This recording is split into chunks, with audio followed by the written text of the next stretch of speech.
દૂરમાં દૂરની સીમા આચાર્ય હેમચંદ્રાચાર્ય અપભ્રંશ વ્યાકરણ એટલે કે સિદ્ધહેમ પાસે મૂકી શકાય. આ કૃતિના ભિન્ન ભિન્ન પ્રકારના એમાં મુક્તકો છે. એથી સાહિત્ય સ્વરૂપોની ચર્ચાના આરંભ દુહા મુક્તકથી થાય એ જ આપણા માટે યોગ્ય ગણાય. તો પહેલો આપણો મુદ્દો છે દુહા અને મુક્તક. એટલે કે મુક્તકને ડોલર રાય માંકડ લઘુ કાવ્યનો એક પ્રભેદ માને છે. આ કાવ્ય સ્વરૂપ મૂળ તો સંસ્કૃતમાંથી ઉતરી આવ્યું છે. બક ઠાકોર કુદરતી રુજુતા ભરી શૈલી, યોગ્ય શબ્દ પસંદગી, ગંભીર અર્થ અને મિતાક્ષરતા તેના મુખ્ય લક્ષણો જણાવે છે. જ્યારે રાવી પાઠક તેને એક જ કડી કે શ્લોકનું કાવ્ય ગણે છે. આમ ઉત્કટ ધ્વનિ સંક્ષેપમાં વિશાળ સત્યનું દર્શન, ચમત્કૃતિ, નિરપેક્ષતા અને વિચારોની પ્રબળતા, બે પંક્તિ કે ચાર ચરણ એ સામાન્યતઃ મુક્તકના લક્ષણો. આપણે મધ્યકાળથી જ મુક્તકોની રચના સંસ્કૃત પરંપરાની સાથે થતી રહી છે. મુક્તકો બે રીતે રચાતા. એક પ્રકારના મુક્તકો એ સુભાષિતો તરીકે રચાતા, તો બીજા પ્રબંધો, રાસાઓ તથા કથાઓમાં મૂકવા માટે રચાતા. આમ હોવાથી જ એકના એક મુક્તકો આપણને અનેક કૃતિઓમાં જોવા મળે છે. મુક્તક માટેનો પ્રચલિત છંદ દુહો જ હતો અને એના દુહા છંદમાં કેટલીક વાર છૂટછાટ પણ લેવાતી. આમ મધ્યકાળમાં સુભાષિતો, દુહા, ઉખાણા કે ભડલી વાક્યો એ મુક્તકની જ અનુકૃતિઓ કહી શકાય. એમાં કોયડા ગૂંથન કે રહસ્ય ગોપન પણ થતું. ક્યારેક નિયતિનો, ક્યારેક પ્રકૃતિનો, ભાવિ કથનનું પણ નિરૂપણ તેમાં થતું. પ્રેમ, વિરહ, શૌર્ય, શક્તિ એ સત્યાર્થોથી શરૂ કરી ભક્તિ, ભાવ, કલ્પના પણ મુક્તકમાં રજૂ થતા. પ્રાગ નરસિંહ સાહિત્યના આરંભે સિદ્ધહેમના લોક સાહિત્ય દુહા મુક્તક કાવ્ય સ્વરૂપે જ મળે છે. તે દુહા છેક અધ્યાપી રચાતા રહ્યા છે. સિદ્ધહેમના દુહા સોલંકી યુગની સંસ્કૃતિના પ્રેમ, શૌર્ય, દેશભાવના અને જીવન મૂલ્યોના છે. લોકમાનસ, રસિકતા અને ઉદાત્ત જીવન ભાવના છે. કેટલાક દુહામાં રજપૂતાનીની વીરતાનો ભાવ, રાજપૂતોની દેશભાવનાની ઉત્કટ અભિવ્યક્તિ પણ થઈ છે. મુંજ અને મૃણાલના દુહા પ્રેમને જીવન રસના છે. મેરુતુંગના રાણક દેવીના દુહા અને મુંજ પ્રબંધના મુંજ મુજાલના દુહા પણ સિદ્ધહેમના દુહાના અનુસંધાનમાં જ મળે છે. તે બધા દુહા સોરઠી દુહા તરીકે જીવે છે. એ જૈનેતર કવિતા પણ છે. બીજું સ્વરૂપ લઈએ તો રાસ રાસો. મધ્યકાળમાં મુખ્યત્વે જૈનોએ ખેડેલા સાહિત્ય પ્રકાર સુગેય કાવ્ય પ્રબંધ એટલે કે રાસ. મૂળભૂત રીતે રાસ એક નૃત્ય પ્રકાર છે.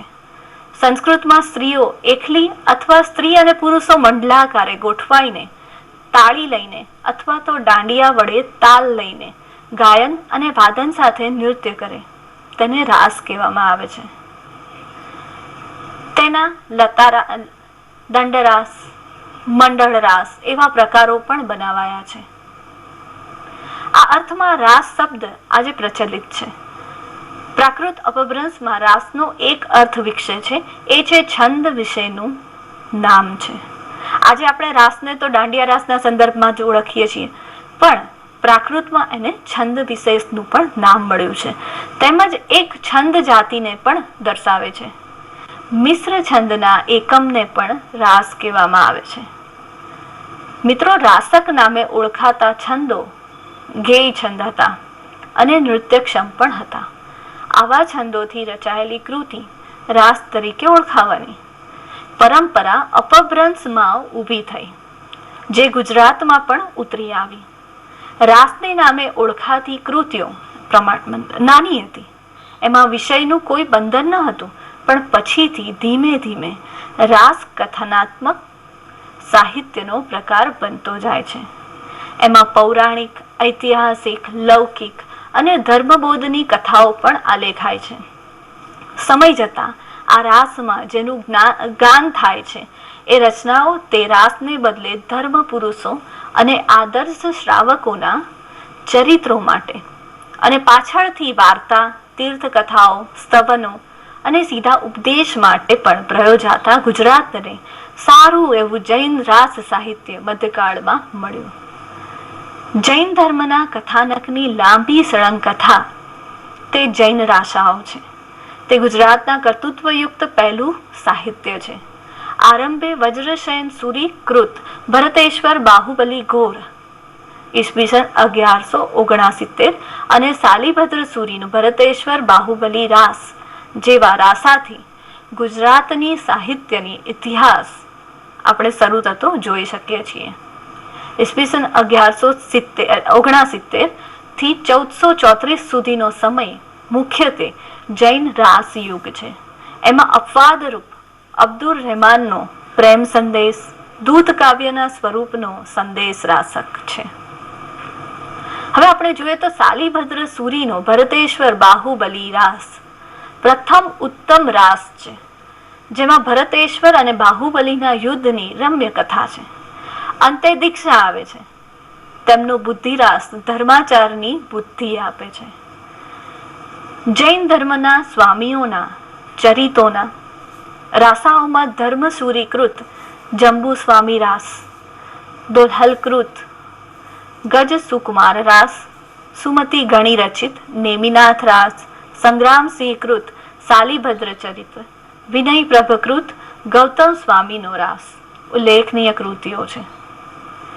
જૈન ધર્મ પાળનાર ભક્તિ ચરિત્રોના રાસમાં ચંદન બાલા રાસ, સમરા રાસુ, પેથડ રાસ, મંગલ કલશ ચરિત, કમલા રાસ નોંધપાત્ર છે. જૈન ધર્મ તીર્થોના રાસાઓમાં પાલ્હણકૃત આબુ રાસ, વિજયસંત સુરીકૃત રેવંતગીરી રાસુ, અજ્ઞાત કવિકૃત સપ્તક્ષેત્રી રાસુ, પ્રજ્ઞાતિલક સુરીકૃત કછુલી રાસ ગણના પાત્ર કૃતિઓ છે. આ જૈન રાસાઓ વચ્ચે અબ્દુલ રહેમાનના સંદેશ રાસકની જેમ જ બીજી એક અપવાદરૂપ કહી શકાય એવી કૃતિ છે તો ચંદ બરદાઈનો પ્રાથિરાજ રાસો એટલે કે પૃથ્વીરાજ રાસ. જૈનેતર ને અધાર્મિક કૃતિઓ જૈનેતરો દ્વારા જ રચાય છે. એ ઐતિહાસિક કથા એમાં આવે છે. વળી સાલીભદ્ર સુરીકૃત પંચ પાંડવ રાસ મહાભારતના કથાનો રાસ છે. એ દ્રષ્ટિએ પણ એ કૃતિ ખૂબ જ વિશિષ્ટ છે. આ રીતે જૈન કવિઓ જ્યારે રાસ રચે ત્યારે એની અંદર ધર્મ, ઉપસમ, વૈરાગ્યનો ભાવ હોય. જ્યારે જે અપવાદરૂપ જૂજ રાસ જૈનેતરોએ રચ્યા છે એમાં ઐતિહાસિક ભૂમિકાનું મહત્વ ખૂબ વધી જાય છે. અને પછીનો આપણે સ્વરૂપ લઈએ તો એ ફાગુ એટલે કે ફગુ, ફાગ. સંસ્કૃત પ્રાકૃતથી માંડીને અપભ્રંશ સુધીમાં ફાગુ સ્વરૂપની રચનાઓ મળતી નથી. મધ્યકાળનું એક આ ખૂબ જ સરસ અને ખૂબ જ મનગમતું કહી શકાય એવું આ સ્વરૂપ છે ફગુ, ફાગ. એ શબ્દ દ્રશ્ય મૂળનો છે. પ્રાચીન સમયથી ગુજરાતમાં આ શબ્દ આ રીતે જ દ્રશ્ય મૂળમાં ફાગુ, ફગુ, ફાગ એવા નામથી પ્રચલિત છે. મધ્યકાલીન ગુજરાતી ફાગુઓની બે ધારાઓ જોવા મળે છે, એક જૈન અને બીજી જૈનેતર.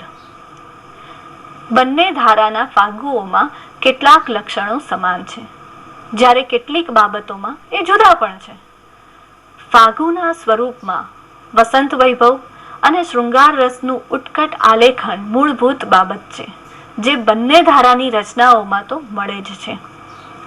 આ પ્રકારના કાવ્યોમાં વસંતના વર્ણનો, વસંતની માનવ મન પર થતી માદક અસરનું ચિત્રણ, હોળી ખેલવાની તથા શૃંગાર ક્રીડાની વાતો આવે છે.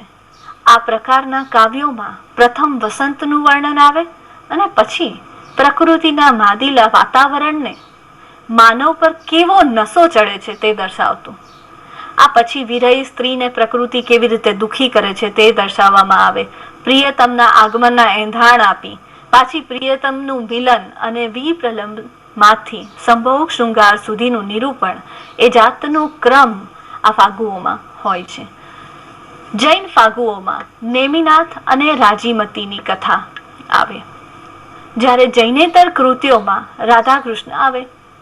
વસંત વિલાસ જેવા ફાગુ કાવ્યમાં આવા કોઈ પૌરાણિક પાત્રોનો આધાર લીધા વિના જ સામાન્ય સ્ત્રીના વિપ્રલંબ અને સંભોગ શૃંગારના ચિત્રો આલેખાયા છે. જૈન કવિઓએ ફાગુ સાહિત્ય વિપુલ પ્રમાણમાં ખેડ્યું છે.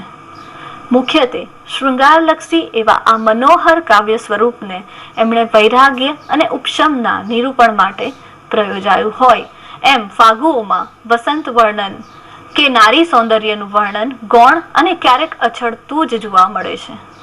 બીજી બાજુ કથાનકમાં એવા તીર્થંકર છે, સુરીશ્વરની તપશ્ચર્યાનું કામ વિજયનું નિરૂપણ એ જ એનું મુખ્ય લક્ષ્ય એ જૈનોનું છે. જૈન સાહિત્યમાં આ એનું મુખ્ય લક્ષ્ય જોવા મળે છે. ફાગુ સાહિત્યમાં જૂનામાં જૂનો પ્રાપ્ત થતો જૈન ફાગુ હોય, એનો નમૂનો હોય તો જીન ચંદ્ર સૂરી ફાગુ. આ પછીની રચના જીન પદ્મસૂરી રચિત સિરીથુલી ભદ્ર ફાગ છે. જૈનેતર બ્રાહ્મણ ફાગુઓમાં વસંત વર્ણન અને શૃંગાર રસની નિષ્પત્તિ એનું મુખ્ય લક્ષ્ય છે. આ રીતે જૈનેતર ફાગુ શુદ્ધ હેતુથી રચાયા છે. એમાં કોઈ ઇતર હેતુ, જેવી રીતે જૈનોમાં આપણે જોઈએ છે કે ઉપસમનો એક ઇતર હેતુ હોય, ધર્મનો પ્રચાર પ્રસાર એમાં હોય સમાયેલો, પણ જે જૈનેતર ફાગુ છે એમાં આવો કોઈ ભાવ ભળેલો હોતો નથી. એ તેની ઉલ્લેખનીય બાબત છે. અજ્ઞાત કવિકૃત વસંત વિલાસ, રાજશેખર સૂરીકૃત નેમિનાથ ફાગુ અને જીન પદ્મસૂરીકૃત સ્થુલીભદ્ર ફાગુ એ ત્રણેય ઉત્તમ ફાગુઓ પ્રાપ્ત આપણને આ કાળ દરમિયાન થયા છે. તે દર્શાવે છે કે ફાગુમાં વસંત અને મદનનો વિલાસ ગવાય છે.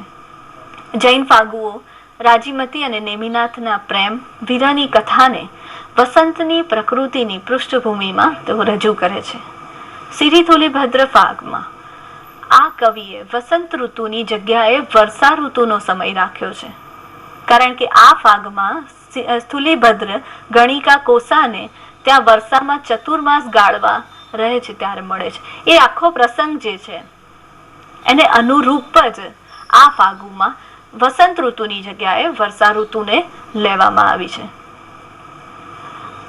આ સમયગાળાનું એક સર્વશ્રેષ્ઠ ને ઉત્કૃષ્ટ નમૂના રૂપ અપ્રતિમ કોઈ ફાગુ કહી શકાય તો એ વસંત વિલાસ છે. તો વસંત વિલાસમાં પ્રણય અને વસંતનો કાવ્ય અને વર્ણન વિલાસ જોવા મળે છે. સ્થુલીભદ્ર ફાગુમાં વર્ષાનું અને કોસાનું સૌંદર્ય મનોહર છે. નેમિનાથ ફાગુમાં કથાની સરસતા સાથે રાજીમતીનું સૌંદર્ય આકર્ષક છે. અન્ય ફાગુમાં જયસિંહ સૂરીકૃત નેમિનાથ ફાગુ, માણિક્યચંદ્ર સૂરીકૃત નેમિનાથ ચરિત ફાગ, અજ્ઞાત કવિકૃત જંબુક સ્વામી ફાગ નોંધપાત્ર છે. કીર્તિ મેરુકૃત નારાયણ ફાગુ શ્રી કૃષ્ણના વસંત વિહારનો આ આખો ફાગ છે. આ રીતે ફાગુ સાહિત્ય ખૂબ જ મોટા પ્રમાણમાં જૈન અને જૈનેતર માં સૌંદર્ય વર્ણનથી લઈ અને જૈન કાવ્યોમાં, જૈન ફાગ કાવ્યોમાં ઉપસમ સુધી એક વિશિષ્ટ આખી એક હારમાળા ફાગુની આ સમય દરમિયાન તૈયાર થાય છે. આ પછીનું સ્વરૂપ આપણે જોઈએ તો એ બારમાસી, બારમાસા. બારમાસી એ 12 માસના પ્રકૃતિ વર્ણન સાથે નાયિકાનું વીર વર્ણન કરતું કાવ્ય સ્વરૂપ છે. આ ઋતુ કાવ્યોમાં 12 માસનું એટલે કે બધી ઋતુનું વર્ણન આવે. પ્રત્યેક માસે પરિવર્તન પામતી પ્રકૃતિનું તથા માનવ અને પ્રકૃતિનો અન્યોન્યાશ્રય સંબંધે સંયોગ અને વિયોગમાં આ પરિવર્તનનો શો પ્રભાવ પડે એનું ઔચિત્યપૂર્ણ તથા લાઘવયુક્ત સચોટ અને વિશિષ્ટ વર્ણન વિવિધ દેશીઓ અને સુંદર છંદનો, સુગેય છંદનો વિનિયોગ કરીને કરવામાં આવે છે. પ્રકૃતિની અસર હેઠળ ઉત્સવો, વ્રતો અને આહાર વિહાર કરતા નાયક નાયિકાઓના મનોભાવનું વર્ણન તે છે બારમાસી, બારમાસા. મુખ્ય કથા વસ્તુ હોય છે આમાં વિરહની નાયિકાનું વિરહ વર્ણન હોવાથી તે વિરહ કાવ્ય તરીકે પણ ઓળખાય છે. અહીં ઋતુઓની રમ્યતા ઠેર ઠેર નિરૂપાયેલી દેખાય છે, પરંતુ પ્રલંબ શૃંગાર મુખ્ય હોવાથી ચોમાસું અગ્રસ્થાને આવે છે. આ સાથે આ કાવ્યોમાં તત્કાલીન સંસ્કૃતિનું દર્શન હોય છે. વિનયચંદ્ર સૂરી કૃત નેમિનાથ ચતુષ્પદિકા માં ચોપાઈ છંદમાં નેમિનાથના વિરહમાં ઝૂરતી રાજીમતીની મનસ્થિતિનું વર્ણન માસવાર કર્યું છે, એટલે કે મહિનાવાર કર્યું છે. અંતે રાજીમતી દીક્ષા લે છે. રત્નાના રાધાજીના 12 માસ જેવું સુંદર વિપ્રલભ શૃંગારનું આ કાવ્ય છે. અને પછીનું એક સ્વરૂપ લઈએ તો એ છે છપ્પઈ, એટલે છપ્પા.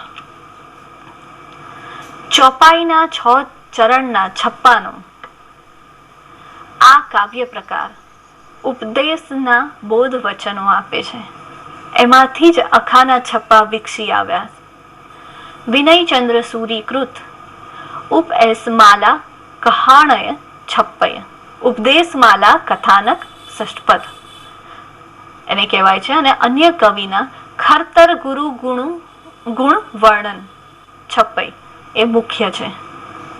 આ ઉપરાંત બીજું એક સ્વરૂપ જોઈએ તો એ છે વિવાહલુ. વિવાહલુ કે વેલી એટલે કે લગ્ન વિધિ વિષયક કાવ્ય સાહિત્ય. હિન્દુ સંસ્કૃતિ પ્રમાણે લગ્ન સામાજિક વ્યવસ્થાનું અતિ મહત્વનું તત્વ એટલે કે સંસ્કાર મનાય છે.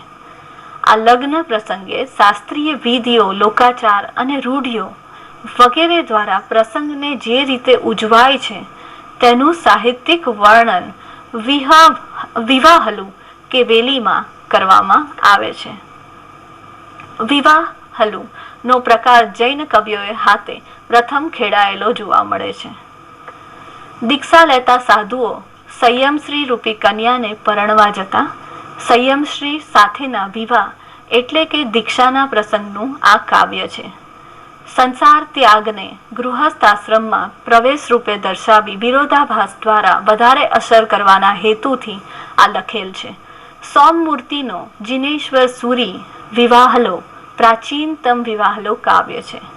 મેરુનંદન ગણીનો શ્રી જીનોદય સૂરી વિવાહલો અજ્ઞાતકૃત હેમવિમલ સૂરીનો વિવાહલો લાવણ્ય સમયકૃત સુમતી સાધુ સૂરી વિવાહલો નોંધપાત્ર છે. હવે પછીનું આપણે સ્વરૂપ જોઈએ તો એ ચચરી.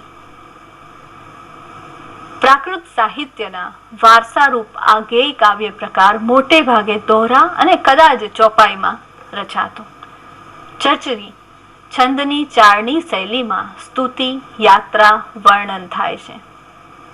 તેથી કહી શકાય કે આને કદાચ ચારણીના ચરચરી છંદ સાથે પૂર્વજ અનુજનો સંબંધ હોય.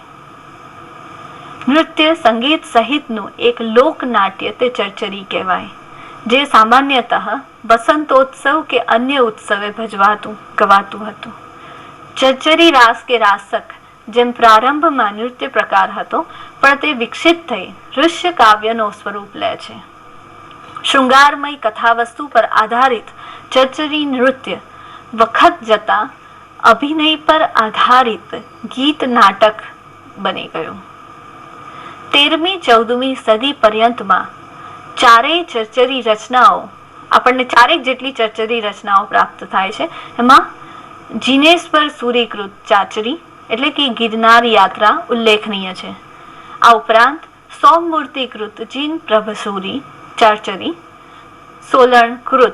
સોલણુકૃત ચર્ચારિકા અને અજ્ઞાતકૃત ધર્મચાચરી નોંધપાત્ર છે. આ પછીનું સ્વરૂપ આપણે જોઈએ તો ધવલ. રાસાઓમાં ગૂંથતા તેમજ સ્વતંત્ર આવતા જૈન ધર્મના મંગળ ગીતો છે તે આ ધવલ, ધૂલ, ધોળ કહેવાય છે. તે ઉર્મી પદ છે. પછીથી હિન્દુ કવિઓ ધોળ રચે છે.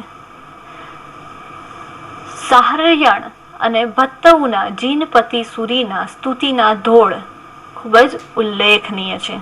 આ રીતે જ પ્રમાણમાં ખૂબ ઓછા રચાયા છે. ધવલ સ્વરૂપ આપણને પ્રમાણમાં ખૂબ ઓછું મળે છે અને આ બધા જે સ્વરૂપો તમે જોઈ રહ્યા છો ને, એ નાના નાના ભલે ઓછા પ્રમાણમાં આપણને મળે છે, પણ આપણે કહીએ ને થીમ બેઝ છે, વસ્તુ પરક છે.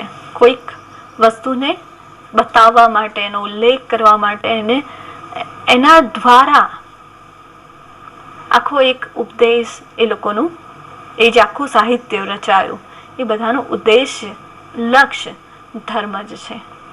આવું જ એક સાહિત્ય સ્વરૂપ. માતૃકા, કક્કો, કક્ક. મધ્યકાલીન ઉપદેશ પ્રધાન પદ સાહિત્યના વિશિષ્ટ અંગરૂપ વર્ણમાલાના 26 અક્ષરોને સમાવતો કક્કો. આપણે જોયો જ છે 26 અક્ષરનો આપણો કક્કો આવે છે, એને કક્કા નામે ઓળખાતી આ રચના છે. વર્ણમાળાના 52 અક્ષરોને સમાવતી જે રચના છે એ માતૃકા નામે પ્રચલિત છે. આપણે ક થી શરૂ કરીએ કક્કો, એના 26 વર્ણ છે, પણ અ થી શરૂ કરીએ 52 છે. એ બધાને એની સાથે વણી લે છે. માતૃકા નામે પ્રચલિત રચના પ્રારંભમાં જૈન સાધુઓને હાથે ઠીક ઠીક પ્રમાણમાં ખેડાયું. અ થી શરૂ કરીને પ્રત્યેક અક્ષર પર બોધ આપતું કાવ્ય માતૃકા, અને ક થી શરૂ થતું બોધ કાવ્ય કક્કો કહેવાયો. એમાં માતૃકા ચોપાઈ, ચૌપઈ અને કક્કા બહુદા દોહરા છંદમાં હોય છે. આ બંને પ્રકારના કાવ્યમાં વર્ણમાળાના પ્રારંભથી પદ્ય કે કડીની વર્ણાનુક્રમસાર સંકલન કરવામાં આવે છે. ઉદાહરણ તરીકે આરંભમાં કવિ પદ્મકૃત સાલીભદ્ર કક્ક અને દુહા માતૃકા, અજ્ઞાત કવિકૃત માતૃકા ચૌપઈ, જગડુકૃત સમ્યક્ત્વ અજ્ઞાત માઈ ચૌપઈ, અજ્ઞાત કવિકૃત સંવેગ માતૃકા, પદ્મકૃત ધર્મ માતૃકા, દુહામત્રુ પદ્મનો સાલીભદ્ર ચરિત્ર સાથે બોધ આપે છે. આ પછી ખૂબ જ રસપ્રદ એવું મધ્યકાલીન સ્વરૂપ જો હોય તો એ પદ્ય વાર્તાનું છે. એના વિશે વાત કરીએ તો પદ્ય વાર્તાઓ રૂપે લોકકથાઓ જૈન સાધુ કવિઓને હાથે ઘણી લખાય છે. આ કથાઓ જૈનોની ધર્મ કથાઓને બાલાવબોધની ગદ્ય દૃષ્ટાંત કથાઓથી જુદી પદ્યમાં લખાયેલી સાંસારિક વાર્તાઓ છે, જેના સર્જનને સ્વરૂપ ઘડતરમાં જૈન પેઠે જૈનેતર કવિઓનો પણ 14મા 15મા શતકમાં અને પછી સમયાંતરે સરખો ફાળો રહ્યો છે. અધાર્મિક મનોરંજનનો લૌકિક રંગદર્શી કથા વાર્તાનો આ પ્રકાર છે. મૂળે સંસ્કૃત પ્રાકૃત અપભ્રંશની ગદ્ય પદ્ય વાર્તાઓ ગુજરાતીમાં પદ્ય વાર્તા તરીકે ઉતરી આવી છે. તે પણ નરસિંહ પૂર્વેના આ યુગમાં આપણને જોવા મળે છે. પછી તો સામળ આવે જ છે. આપણને ખબર છે કે નરસિંહ પછી તો સામળ ઘણી વાર્તાઓ લખી છે, પણ એની શરૂઆત જે છે એ આ કાળ દરમિયાન થઈ છે. પહેલો વાર્તાકાર જૈન કવિ વિજયભદ્ર, એણે લખી છે હંસરાજ વત્સરાજ ચૌપઈ. હંસાવલીની જાણીતી વાર્તામાં હંસાવલીના 2 રાજકુમાર હંસરાજ અને વત્સરાજની વાર્તા અહીંયા કહેવાય છે. એ પછી અસાહિતની સુવિખ્યાત હંસાવલી મળે છે. આ ઉપરાંત જીર્ણોદય સૂરીકૃત ત્રિવિક્રમ રાસ વિક્રમની વાર્તાઓ, સર્વાનંદ સૂરીકૃત મંગલ કલશ ચૌપઈ મંગળ કળશ વાર્તા, વિદ્રુણુકૃત દાન પંચમી ચોપઈ, અજ્ઞાતકૃત સૌભાગ્ય પંચમી કથા જૈન કથાઓ.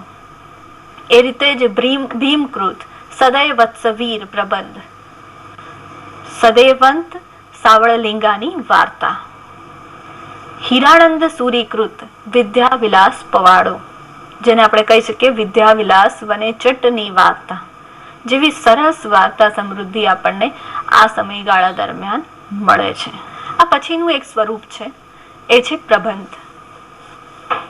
આપણે જોઈએ તો મધ્યકાલીન ગુજરાતી સાહિત્યમાં રાસ, ફાગુ, પવાડોની જેમ પ્રબંધનો સાહિત્ય પ્રકાર ઠીક ઠીક પ્રમાણમાં ખેડાયો છે. વિક્રમના 11મા શતકથી લખતા ઐતિહાસિક કથા કાવ્યો માટે પ્રબંધ સંજ્ઞા પ્રયોજાતી. જૂની ગુજરાતીમાં પ્રબંધ શબ્દ અર્થ ફેરે પ્રયોજાય છે. ઐતિહાસિક કાવ્યો રાસ તરીકે અને કલ્પિત કથાઓ જે છે એ પ્રબંધ તરીકે મોટે ભાગે ઓળખાય છે. પદ્મનાભનો કાનડે પ્રબંધ, લાવણ્ય સમયનો વિમલ પ્રબંધ, રાસ ચરિત રાસ પવાડુ નામે ત્રિભુવન દીપક પ્રબંધ એ રૂપક, માધવાનલ કામકંડલા પદ્ય વાર્તા પણ પ્રબંધ તરીકે ઓળખાય છે.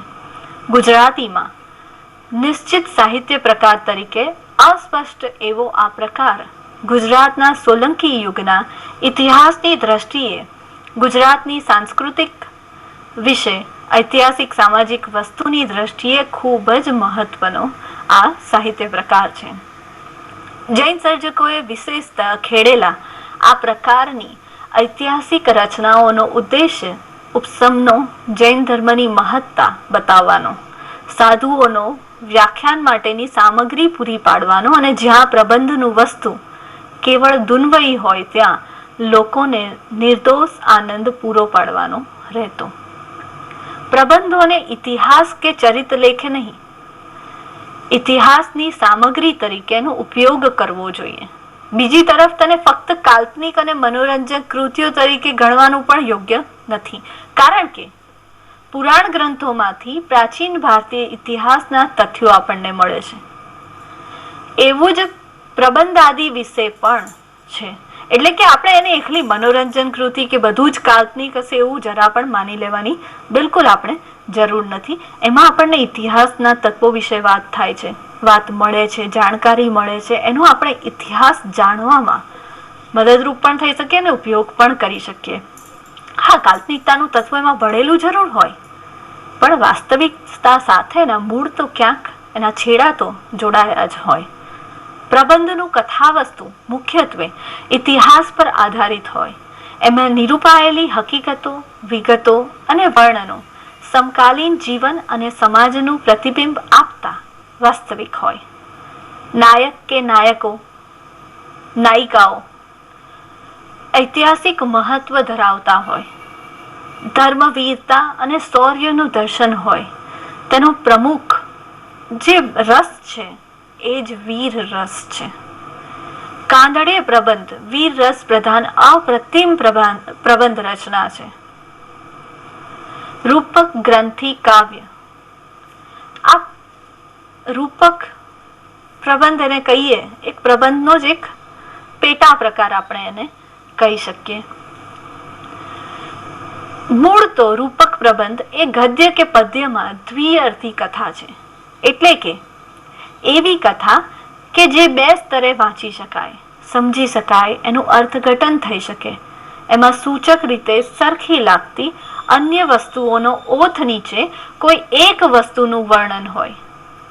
આ પ્રકારના વર્ણનમાં પાત્રો, કાર્ય અને ક્યારેક તો દૃશ્યો એવી રીતે રચવામાં આવ્યા હોય કે એમનો પોતાનો અર્થ સીમિત રહેતો જ નથી, પરંતુ એમની સાથે સંબંધિત અન્ય કોઈ વ્યક્તિ, વસ્તુઓ, ઘટનાઓ ક્રમને એ સૂચવે છે. ટૂંકમાં પાત્રો, કાર્ય અને દૃશ્યો વ્યવસ્થિત રીતે પ્રતીકાત્મક હોય છે. ધર્મને સમજવા માટેની રૂપાત્મક કૃતિઓમાં 3 કૃતિઓ એકદમ નોંધપાત્ર છે. એમાં જીન પ્રભાચાર્ય કૃત ભવ્ય ચરિત, જીન પ્રભો મોહરાજ વિજ અને જયશેખર સૂરીકૃત ત્રિભુવન દીપક પ્રબંધ. છેલ્લી કૃતિ એ ઉત્તમ રૂપક કથા છે. ત્રણેયમાં જૈન ધર્મના ગુણોની, સેના અને અવગુણોની સેનાના યુદ્ધને અંતે ગુણોનો વિજય અને પરમહંસ પ્રકાશની વાત આવે છે. મોહનો વિનાશ એમણે વર્ણવ્યો છે અને પરમાનંદનો માર્ગ દર્શાવ્યો છે. પ્રાચીન તેમજ મધ્યકાલીન ગુજરાતી સાહિત્યનું મુખ્ય વાહન પદ્ય હતું. આપણે જોયું કે આ બધું જેટલા તમે સાહિત્ય સ્વરૂપ જોયા એ બધા સાહિત્ય સ્વરૂપો ક્યાંક ને ક્યાંક પદ્ય સાથે જોડાયેલા છે. ભક્તિ અને ધર્મ ઉદ્દેશ તેના મુખ્ય કવન વિષય હતા. આમ છતાં રૂઢ પ્રણાલિકાનો ત્યાગ કરી અને અસાહિત, પદ્મનાભ, અખો અને સામળ જેવા કવિઓએ સાંસારિક વિષયોને પણ છેડ્યા છે. તેમ કેટલાક એ જ રીતે કેટલાક નરસિંહ પૂર્વે એટલે પ્રાગ નરસિંહ યુગના જૈન સાધુઓએ પણ ગદ્યનું ખેડાણ કર્યું છે. જૂના જમાનામાં ગદ્ય થોડું ઘણું વ્યાકરણ, ભાષ્ય અને ધર્મકથા પૂરતું મર્યાદિત હતું. સંસ્કૃત, પ્રાકૃતમાં ભાષ્ય અને કથા સાહિત્ય વિપુલ પ્રમાણમાં છે. શાંકર ભાષ્ય જેવા ભાષ્યો અને કાદંબરી જેવી લાંબી ગદ્ય કથાઓને બાદ કરીએ તો સંસ્કૃત ગદ્યને સમૃદ્ધ કરવામાં સૌથી મોટો ફાળો વ્રત કથાઓને, દ્રષ્ટાંત કથાઓ અને ઉપદેશ કથાઓનો છે. આપણે આટલા જેટલા પણ સાહિત્ય સ્વરૂપ અગાઉ જોયા એ બધા પદ્યમાં રચાયેલા. આપણે હમણાં જ વાત કરી કે બહુ ઓછા સાહિત્ય સ્વરૂપો એવા છે કે જે આપણે ગદ્યમાં જોઈ શકીએ છીએ અને ગદ્યનું પ્રમાણ પણ એ સમયમાં ખૂબ ઓછું હતું. આનો મૂળ ઉદ્દેશ્ય આપણે આગળ મૂળ ઉદ્દેશ્યની પણ વાત કરી કે મધ્યકાલીન સાહિત્ય પદ્યમાં કેમ રચાયો, તો એની પણ થોડી વાત કરીએ તો મધ્યકાલીન જે સાહિત્ય છે ત્યારે આપણે અત્યારે જેવી રીતે ટીવી, રેડિયો પર રેકોર્ડ કરી શકીએ અને ફરીથી જ્યારે મન ફાવે ત્યારે વાંચી શકીએ, યુટ્યુબ પર વિડીયો ફરીથી ડાઉનલોડ કરીને જોઈ શકીએ, એવી જે સુવિધા હતી એ જમાનામાં તો બિલકુલ નહોતી. અને એ જે સુવિધા ન હોવાને કારણે જે પણ સાહિત્ય રચાતું એ એવું સાહિત્ય હોવું જોઈએ કે જલ્દીથી, આસાનીથી એક તો ગળે ઉતરે, બીજું કંઠસ્થ થાય. અને જે કંઠસ્થ પરંપરા છે, હવે આપણે કંઠસ્થ ક્યારે કરી જઈએ? આપણે આખી વાર્તા ને શબ્દે શબ્દ રૂપે કંઠસ્થ કરી શકીએ? તો ઘણીવાર આપણને અશક્ય લાગે. પણ જ્યારે આપણી સામે કોઈ કવિતા આવે અને એને આપણે કંઠસ્થ કરવા ધારીએ, વારંવાર વાંચીએ, વારંવાર એનું પઠન કરીએ, તો એ આખી કવિતા એના લય સાથે આપણને મોઢે થઈ જાય, કંઠસ્થ થઈ જાય. ને સૌથી મોટી વાત એ કે આ જે પણ કવિતાઓ, જે પદ્યમાં જે પણ કૃતિઓ રચાતી સર્જકો દ્વારા, જે પણ સ્વરૂપની, એ બધી કૃતિઓમાં કોઈ ને કોઈ છંદ સમાયેલો હોય અને છંદ થી લયબદ્ધ રીતે એને યાદ રાખવી ખૂબ જ સરળ બનતી. હવે આપણે એક સાહિત્ય સ્વરૂપમાં છેલ્લું ગદ્ય સાહિત્ય વિશેની થોડી વાત કરીએ. તો આપણે જોઈએ તો મિત્રો, નરસિંહ પૂર્વે ગદ્યમાં સંખ્યાબંધ બાલાવબોધો, પૃથ્વીચંદ્ર ચરિત જેવી ગદ્ય કથા, સભા શૃંગાર જેવા વર્ણક સંગ્રહ, કાલાચાર્ય કથા જેવી કથા, કાદંબરી કથાનક જેવા કથાસાર, તત્વચર્ચાના ગદ્ય લખાણ, વ્યાકરણો, ઓક્તિકો વગેરે આપણને મળે છે. બાલાવબોધો એટલે બાળક જેવા સામાન્ય ભાવકો માટે સંસ્કૃત ગ્રંથના સરળ ગુજરાતી ગદ્ય અવતાર.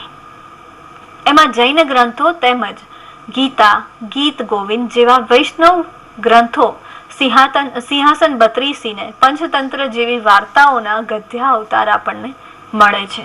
એમાં સડાવશ્યક બાલાવબોધ, તરુણ પ્રભ સૂરીકૃત મળે છે, જ્યારે ગણિત સાર એ નોંધપાત્ર રચના છે. વર્ણક એટલે ગદ્યના વર્ણવિલાસનું સ્વરૂપ. તે લયબદ્ધ પ્રાસયુક્ત ગદ્ય બોલી હોય છે. એવા વર્ણકોમાં પૃથ્વીચંદ્ર ચરિત ગદ્ય કથા શ્રેષ્ઠ છે. કથા જૈન છે. પૃથ્વીચંદ્ર રત્નમંજરી સાથે લગ્ન કરે છે ને અંતે તીર્થંકર ધર્મનાથના હાથે દીક્ષા લે છે. આટલી નાની કથાને વર્ણવિલાસથી રુચિર અને આસ્વાદ્ય બનાવવામાં આવી છે. તે વાઘ વિલાસ છે. બીજું એક ગદ્ય સાહિત્ય સ્વરૂપ હોય તો ઓક્તિક, એટલે કે ગુજરાતી ગદ્યમાં સંસ્કૃત વ્યાકરણ ગ્રંથ એવા ઓક્તિકોમાં સંગ્રામસિંહકૃત બાલ શિક્ષા અને કુલ મંડલ ગણીકૃત મુગ્ધાવબોધ ઓક્તિ મુખ્ય છે. આમ આપણે જોઈએ તો મધ્યકાલીન સાહિત્યમાં કથ્ય અને શ્રાવ્ય એવા સાહિત્ય પ્રકારો, સ્વરૂપોનો આપણે આ પરિચય મેળવ્યો. આપણે આ પરિચય ખૂબ ટૂંકમાં મેળવ્યો છે. આપણે મધ્યકાલીન સાહિત્ય સ્વરૂપની જે આ વ્યાખ્યાન માળા થઈ રહી છે એના સંદર્ભે જેટલા પણ નાના મોટા સ્વરૂપો, નાના મોટા એટલે કે જેમાં વધારે રચના રચાય છે, જેમાં થોડીક જ રચનાઓ મળે છે, એવા બધા સ્વરૂપોનો એક આછો પાતળો પરિચય આપણે અહીં આ લઈ રહ્યા છીએ. આ સાહિત્ય સ્વરૂપોમાં જૂજ એવા સ્વરૂપો જ આવે જે સર્જનમાં અત્યારે આપણે હાલમાં જોઈએ તો પ્રયોજાય છે. આ જેટલા સાહિત્ય સ્વરૂપો આપણે જોયા, તમને ખ્યાલ હશે કે મધ્યકાલીન યુગમાં પણ નરસિંહ પછી પણ આ સાહિત્ય સ્વરૂપો બહુ જૂજ જોવા મળે છે, અને આધુનિક યુગમાં તો નહિવત જોવા મળે છે. આ સાહિત્ય સ્વરૂપોનો પરિચય એ જે પ્રાગ નરસિંહ યુગની, નરસિંહ પૂર્વેની જે કૃતિઓ છે એના અભ્યાસથી જ આપણે કરી શકીએ. આ સ્વરૂપોનો ઉપયોગ તે સમયની સામાજિક સાંસ્કૃતિક પરિસ્થિતિને ઉજાગર કરવાની બારી હોવાનું સાબિત થાય છે. નમસ્કાર.